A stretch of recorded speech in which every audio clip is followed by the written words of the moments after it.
Hey folks, welcome to another video. Today's video is a juicer review video. Why do I talk so much about juicers on this channel? Well, juicers are amazing to cram as much nutrients as possible into a small area. Fiber is important, but that comes from other parts of your diet.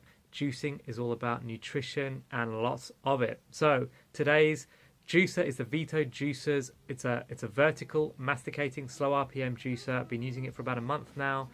As you know, I usually use the Omega 8006. This is a bit of a comparison to that.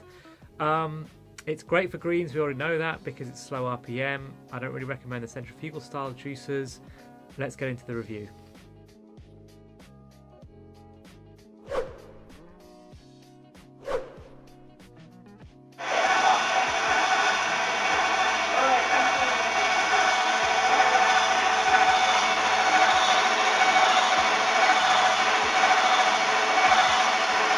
So here we have our unit in operation, swinging around. I just left the sound in there initially so you could hear what it sounds like. It's quite noisy, to be honest, for a masticating juicer, was my initial thoughts. This is the entry port up top. It's a bit bigger than the entry port for the Omega 8006, but by no means is it huge. You've still got to cut things down, as is the case for all of these slow RPM health juicers, as I like to call them. On the side here you've got simple control, on, off and reverse. Reverse is handy for when clogging. So here we can see some of the juice coming out from the juice extracting port. You can see it's quite pulpy. I'm going to talk about that a bit later on. That screen it's going through there, by the way, is not supplied with the juicer. That's my own screen from the Omega 8006. You can see the pulp coming out into the pulp waste. Pretty dry. The juicer is pretty efficient. You can see that the footprint of the entire juicer is good. I do like that. It's quite small, suitable for when counter space is at a premium. This is the pusher. It's quite stiff. I was surprised by that initially, and I've actually lubed it up with some coconut oil to make it run a bit smoother. Usually with this juicer you can just throw the pieces in and you don't need to use the pusher at all, which is fantastic, but it does mean that you've got to cut up everything into small enough chunks that will go down into that feed tube. So once again we can see the juice coming through here, and you can see that it's quite pulpy. It is quite pulpy. I initially tried using this juicer without using any sort of mesh sieve, and the juice was very pulpy indeed, and if that's your bag, then excellent, but if you're like me, you like a smoother juice, then you must use a sieve.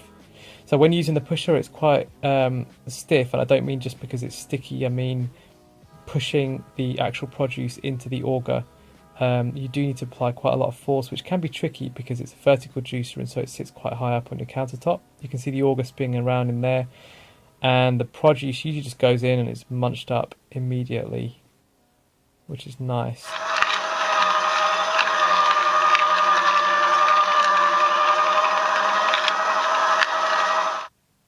So that was just to give you a bit more of the sound of what it sounds like up close. And here's the finished juice. It's sieved. You can see there's a little bit of foam on the surface there, but it's more than drinkable. More than drinkable. And the consistency is very smooth once it's been sieved out. The yield is excellent. You can see I've produced about 1 litre of juice here. I should have shown you the beginning, I guess, of what went in, but the Greg's Magic 7 recipe. Carrot, apple, ginger, lemon, celery, cucumber and kale, and a beetroot was added as well, so a total of 8 ingredients. More recipes available soon in the Eczema Healing Recipes book. Stay tuned for that one. These are the pieces individually. So we've got the main juicing housing here. It's quite a fiddly little piece. You've got this spinny thing in there, so you've got to be aware of that when you're washing it. On the back here it's quite fiddly. There's a rubber grommet here that you've got to make sure is pushed in before you use the juicer, otherwise juice will escape down the bottom. That's the juicing cage that the screen sits in, and this is the screen itself. It's quite a big screen, which makes it easy to get a proper washing up sponge or brush in there to wash it out. Don't have to use a toothbrush like you have to use with some juicers. You can see the 2-stage juicing process on the side. The finer mesh is down the bottom. But overall it feels high quality, feels well put together, doesn't feel like it's about to snap. Same goes for the auger here, it feels very firm, doesn't feel like it's going to break at all. All the plastics used in construction feel very high quality. That's the pusher that we mentioned earlier. One thing I really like about this juicer is the size of the juice catcher and the pulp catcher for that matter. It will hold 1 litre or a little over 1 litre of juice, which is excellent.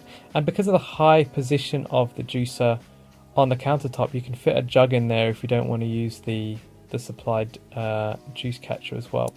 So this is how all the parts go together. You've got the main housing that fits in first and clicks into place. Then the cage goes in initially, and that locks into that spinny star-shaped thing that I showed you earlier, and then the juicing screen goes in, that locates. Everything is pointed and labelled, it's very easy to put together, and once everything is in place, there's a secure locking on the top which deactivates the power if it's not put together properly, so that saves you doing any damage to it. Your juice catchers go either side, and this is a very helpful little plug here so that you can shut off the juice flow if you want to just change jugs or taste the juice or stir it.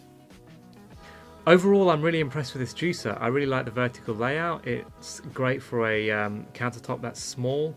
The feed tube's a bit bigger than the Omega, which is great, and I love the large catchment jugs for the juice and the pulp. On the downsides though, it's a bit harder to wash up, it's a bit more fiddly, and it's a bit louder, and I think it's in the end a bit slower to use than the 8006 as well. There's more of it that you've got to wash up, so that takes longer. You've got to typically cut things up a bit smaller so that it automatically feeds in, otherwise you've got to use the pusher, which is a bit more of a pain than it is for some reason on the 8006.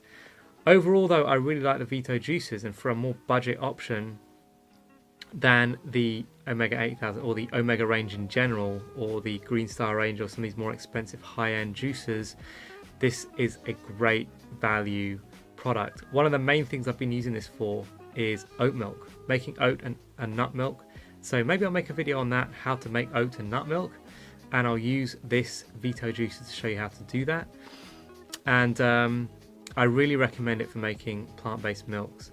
It's actually better than the 8006 Nutrition Center for a job like that. So any other questions you have on this, post them down below. This particular model I don't think is available from Veto anymore, but they do have the mini version, which by the looks of the design is pretty similar, and there's a link to that down below. Thanks again for watching. There's a link here on the screen now to my other juicer review, the Omega 8006. That is still my all-time #1 juicer. I love that thing. I don't think I'll ever really switch to anything else until that one dies a death. So click on that video to have a watch of that review.